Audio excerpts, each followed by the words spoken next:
Muy buenas tardes para todos. Les presento en nombre de FARO nuestro sincero agradecimiento por esta invitación por parte de la Corporación Pensamiento Siglo XXI, la Sociedad Colombiana de Tradición y Acción, la Asociación Cristiana de Jóvenes, que nos permite estar en este recinto, a los asistentes al auditorio, muchas gracias, a los asistentes en redes sociales, nuestro saludo y gracias por estar conectados con nosotros, y lógicamente a nuestros panelistas y compañeros en sala. Antes de hablar un poco sobre lo que es FARO, quisiera hacer algunas precisiones o hechos de los cuales puedo mencionar como eventos presenciales. Y debo acudir al año 2013, cuando el Comando Sur de los Estados Unidos envía una comisión a la cual asisto y puedo tomar contacto con los militares en Guatemala y nos comparten todas las situaciones de su vivencia y la reducción y la acción que tomó el gobierno de izquierda cuando llegó a ese país y cómo los minimizó, los alejó inclusive de la población, eliminando todo contacto hacia la población y con la sociedad. Pero en el año 2015 pude presenciar el cambio ideológico de los militares en Venezuela, la postura política asumida y lógicamente cómo dejaron de ir y viajar a los Estados Unidos a capacitarse y a países con conceptos muy claros e auténticos democráticos por ir en masa en aviones llenos semanalmente de militares venezolanos a Cuba para recibir cursos de entrenamiento y conceptos ideológicos. En el foro del 2019 en Ibagué pudimos presenciar con militares invitados de Venezuela, Ecuador y Guatemala nuevamente las consecuencias de las posiciones políticas de esos partidos frente a los problemas políticos en el momento, cómo los habían reducido a unas ciertas situaciones especiales. Pero también debo acudir a el año 1977, cuando se da por parte del N-19 el robo de la espada de Bolívar, pero en el año 2022 el presidente de la República lo pone en el escenario político como si se burlara de los colombianos y como si lo tomara, como si fuese un trofeo lo que hizo un movimiento guerrillero, y él lo pone frente al país. Hechos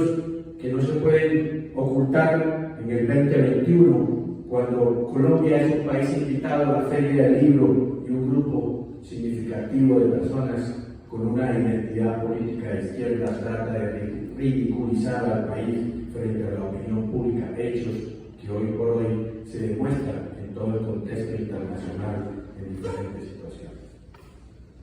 Frente a eso, quiero iniciar entonces diciéndole a ustedes que FARO es una iniciativa 100% militar y policial en reserva, en retiro, que hemos tratado de adoptar un eslogan como Reserva Rural de Colombia. Tratamos de tener una identidad en esta iniciativa sociopolítica, no partidista. Porque uno de los problemas que encontramos como militares y policías en retiro en el país es que no se logra independizar o individualizar los conceptos de política como arte, el político como persona, la política pública, los partidos políticos y lógicamente para todos aquellos que no les gusta hablar de política en una postura nacional que nos da mucha tristeza cuando a la hora de hacer las votaciones y la participación en política y en los grupos de WhatsApp y familiares y demás, la gente dice: yo no quiero saber nada de política. Pero resulta que la Constitución Política Nacional tiene como nombre política y es nuestra guía máxima, y es donde nosotros acudimos como militares y policías para recordarle a los colombianos los deberes y responsabilidades implícitos en el artículo 95 del numeral 5, donde todo ciudadano debe participar en la política, en la situación cívica y comunitaria del país. Frente a eso, FARO encuentra una primera situación circunstancial a la cual tratamos de educar y decirle a las personas sobre la responsabilidad frente al artículo 2, que es de los fines del Estado, sobre el artículo 40 del control del poder político que tenemos todos como ciudadanos, que se nos ha olvidado que tenemos una responsabilidad de ejercerla. Y lógicamente el artículo 103, donde nos informa todas las formas de participación. Los militares y policías acudimos lógicamente el 10 de mayo al artículo 37, que nos permite reunirnos y hacer una manifestación pública. Oficiales, suboficiales, soldados, civiles del Ejército Armado y Fuerza Aérea trataron de cohesionarse para llevar un mensaje a la sociedad. Farol, primero la F, nos representa un foro permanente donde nos reunimos para discernir, discutir asuntos de interés nacional.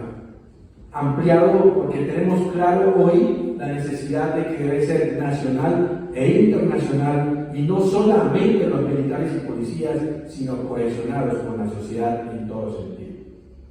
De reserva,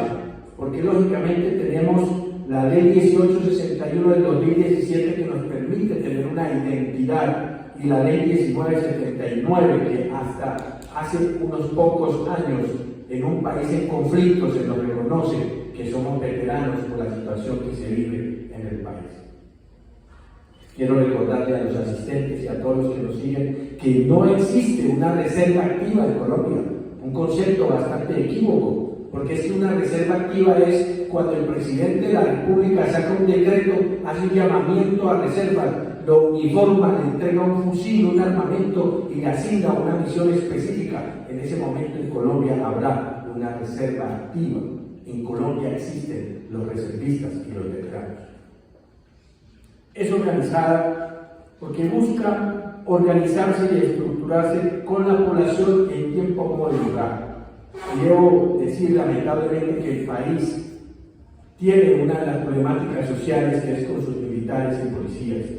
Nuestra población, que es el 5% de la población, sufre una transformación difícil de la cual muchas personas no se dan cuenta. En ese paso de la vida activa a la vida civil, nuestros militares y policías sufren eso como una situación para poder identificarse en el terreno, para poder ubicarse como ciudadano, en el qué hacer, cómo puedo yo retornar a la sociedad, porque la sociedad a veces ve al militar como lo vio Gustavo Petro en su primera campaña y luego en la segunda, que dijo que iba a profesionalizar a los militares. Qué tan equivocado estaba ese hoy presidente cuando trató de irrespetar a todos nuestros militares y policías. Si hay un país ejemplar en materia de profesionalismo militar en su arte, es Colombia. Por eso todos los países del mundo envían aquí a personas a casi todas nuestras escuelas de formación a prepararse y a tener como un referente la experiencia, la experticia, las capacidades, el entrenamiento y la alta profesionalización de nuestros militares, tanto en el campo de batalla como en el campo diplomático, como en el campo académico. Por eso hay que organizar a toda esta población de reserva de veteranos, precisamente para poder llevar en un momento dado la voz y el sentir del pueblo colombiano frente a la opinión pública. ¿Qué fue lo que nos motivó a crearnos como una iniciativa? En primer lugar, el acompañamiento a las marchas que habíamos hecho en los años anteriores, en el 26 de septiembre, 22 de octubre, 29 de octubre, 15 de febrero y el 15 de marzo, donde los militares acompañamos iniciativas de otras personas para que pudieran llevar una expresión popular, y dijimos, nosotros también tenemos la capacidad de hacerlo. Pero también las acciones que se presentaron a nivel nacional, que entre otras, les recuerdo el secuestro que hubo de nuestros policías y la situación de asesinato de soldados que trataron de ser distorsionados en unos conceptos equivocados como cercos humanitarios, gracias, como cercos humanitarios. Un cambio de identidad. Pero las fuerzas militares y policías, la fuerza pública pudo observarse de manera directa en el acto de posesión del presidente la indiferencia y cómo nos marcaba la trayectoria hacia lo que iba a ser un actuar hoy por hoy sobre nuestros militares y policías. El presidente de la República, y pongo de ejemplo a lo que fue el príncipe Carlos, que luego de su posesión, el segundo acto público que ejecutó fue ir a pararse en el Palacio de Buckingham y recibir el reconocimiento público de todas las delegaciones de los militares y de sus policías allá en el Palacio. Mientras tanto, el presidente Petro nunca llegó a una actividad pública, que era la segunda acción que debía hacer para asumir el mando directo como comandante supremo de las fuerzas militares y policía. No llegó jamás a esa actividad. Desde allí empezamos a notar ese comportamiento que hoy tenemos con claridad, que ha sido una de las propuestas y de las proclamas que hemos hecho, que es un apoyo irrestricto a nuestra fuerza pública. Las acciones de la vulneración de poderes que se han notado precisamente ante los medios y las expresiones del primer mandatario, la latente amenaza a la libertad y orden que debe tener el país y, lógicamente, los beneficios que se buscan para los violentos. No hemos visto hasta hoy una política certera, pública, del presidente de la República para atacar y enfrentar las guerrillas, el narcotráfico, la violencia y una cantidad de factores, pero sí hemos visto a un presidente facilista para tenderle la mano a los violentos, inclusive tratando de llenar a 100.000 hombres, dándoles una paga para que dejen de delinquir. Hoy por hoy nuestra fuerza pública se enfrenta a más de 18.000 alzados en armas, que en el año 2015 eran simplemente 6.000, pero con una situación y una connotación especial, que hoy tenemos menos soldados al interior de la fuerza, un presupuesto reducido y una postura de un ministro de Defensa y de un presidente que no cumple y realmente no defiende a nuestros militares y policías. Por eso, esas acciones y esa situación que hemos visto es lo que tratamos nosotros de mostrarle al pueblo colombiano, de que los militares y policías en retiro no somos personas ajenas a la problemática nacional, que también somos parte del problema y que también podemos ser un actor fundamental en el contexto sociopolítico nacional para tratar de llevar la voz del pueblo colombiano y el sentir de nuestra sociedad al escenario público. Entre otras de las causas que hemos asumido es el respeto a la separación de poderes, respetando la libertad de expresión, que en algunos momentos lo hemos visto en otros países y que en Colombia también puede enfrentar, el respeto a la Constitución y a la ley, elegir el no populismo en las reformas constitucionales que ha tratado de hacer el gobierno, no concesionar la seguridad. La seguridad no es un elemento que se pueda negociar, es una de las líneas rojas inviolables para un Estado como el nuestro, donde la parte de la seguridad se viola en todo momento y es un país violento. Ahí no puede haber concesiones, debemos tener una postura contundente, pero el actual gobierno sí nos lo ha mostrado. ¿Qué queremos que haga FARC? ¿Cuál es nuestra intención de FARC? Crear una fuerza disuasiva política hacia el futuro. Insisto, no partidista por el momento, pero sí una fuerza disuasiva política que lleve a las personas a la convicción necesaria de que hay que ser un ciudadano de Estado y hay que participar en el escenario público para tratar de defender, lógicamente, a nuestro país. Quisiera rápidamente decirles que FARO está tratando en su estructuración de llegar a la órbita internacional, de llegar a los diferentes delegados de los miembros de diferentes organizaciones como el Consejo de Veteranos y demás, que quiere llegar a las regiones bajo un plan muy bien estructurado para tratar, así como lo hace este foro, de una muy buena forma, llegar a la ciudadanía y poder decirle lo que nosotros estamos viendo, lo que pensamos que puede pasar y cómo podemos ser un actor para tratar de representar a nuestra población. Queremos llegar con la sociedad a diferentes escenarios y tenemos claro la problemática que se viene para el 2026, donde hay que dar un golpe certero, contundente, total a la izquierda en Colombia y no permitir de ninguna manera que se siga fortaleciendo el gobierno de Petro y nadie que intente vulnerar la democracia en Colombia. Trabajar en equipo con los candidatos electos. Nos complace decir y felicitar a los más de 400 personas que intentaron en esta contienda política pasada hacer el intento por llegar a esas comunes democráticas. Tuvimos 120 hoy, tenemos 120 candidatos electos a quienes esperamos que podamos hacer un trabajo mancomunado para poder que esas personas entiendan la necesidad de la cohesión y estar unidos en defensa de nuestro territorio nacional. Lógicamente, hacer equipo con los medios de comunicación, y cuando digo medios de comunicación propios y los externos, porque hoy por hoy los militares tienen medios de comunicación. Y también tenemos muchos escritores, columnistas y generadores de opinión con los cuales tenemos que hacer una sinergia para poder llevar esa voz de lo que nosotros pensamos hacia cada uno de ustedes y que se entienda que esto es una vocación sincera por la defensa de la democracia en Colombia. Por último, un faro, como siempre, busca tratar de guiar,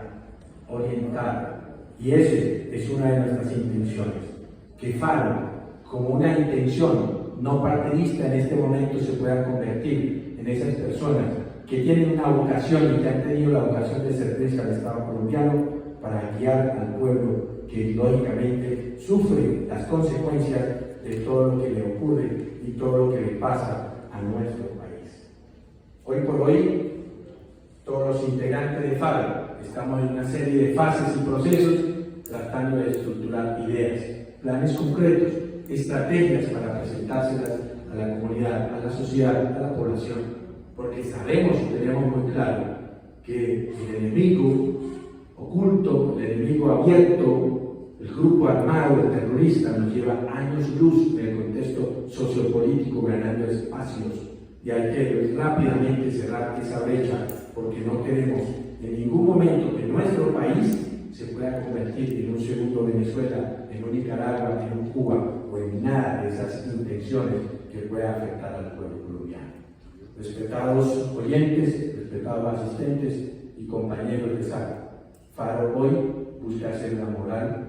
ese grupo, esa reserva moral de los colombianos, militares y policías, con principios y valores en retiro, tratando de defender la democracia. Muchas gracias.